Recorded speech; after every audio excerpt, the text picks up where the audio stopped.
Hello guys, आज हम लोग पढ़ेंगे हिंदी व्याकरण का एक टॉपिक, मतलब एक चैप्टर है जिसका नाम है संज्ञा।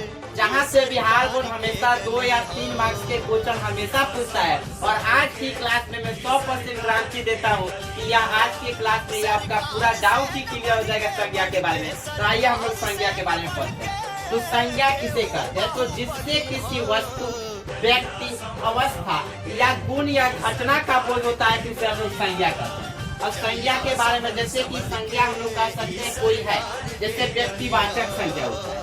संख्या में हम लोग कह सकते हैं जैसे समूह है, समूह है, यह क्या समूहवाचक हो जाएगा। जैसे किसी व्यक्ति का नाम, यह क्या होगा, यह व्यक्ति है। अवस्था, जैसे कोई व्यक्ति क्या है, ईमानदार है, यह भी इसी का भाग हो जाएगा। ठीक है।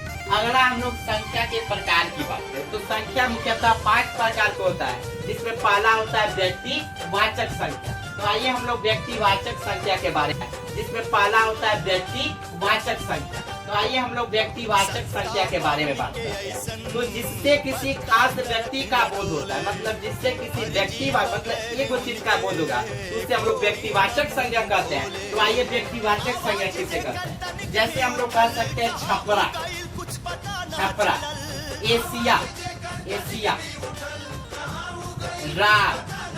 ये सब क्या हो जाएगा? ये सब जो हो जाएगा एक व्यक्तिवाचक संख्या हो जाएगा। जैसे यहीं पर कहते युद्ध, कौन सा युद्ध, ये नहीं किया गया तो यह व्यक्तिवाचक नहीं होगा। जैसे वहीं पर कहते हैं यहाँ पर पानीपत का प्रथम, क्या कहते हैं? पानीपत का, याद रखिएगा, प्रथम युद्ध कहते हैं। तो यह जो होता है हम लोगों का क्या हो जाएगा? यह हम लोग का व्यक्तिवाचक संख्या। दूसरा का भाग होता है इसका जातिवाचक संख्या, जिससे संपूर्ण जाति का बोध होता है, तो उसे जातिवाचक संख्या कहते हैं। तो आइए जातिवाचक संख्या के बात करते हैं। जैसे हम लोग कहते हैं कि समूहवाचक संख्या किसे कहते हैं? तो जिससे किसी समूह का बोध होता है, तो उसे समूहवाचक संख्या कहते हैं। जैसे हम लोग क्या कहते हैं? दर्जन, या दर्जन क्या है? एक समूह है। दर्जन क्या है? समूह है।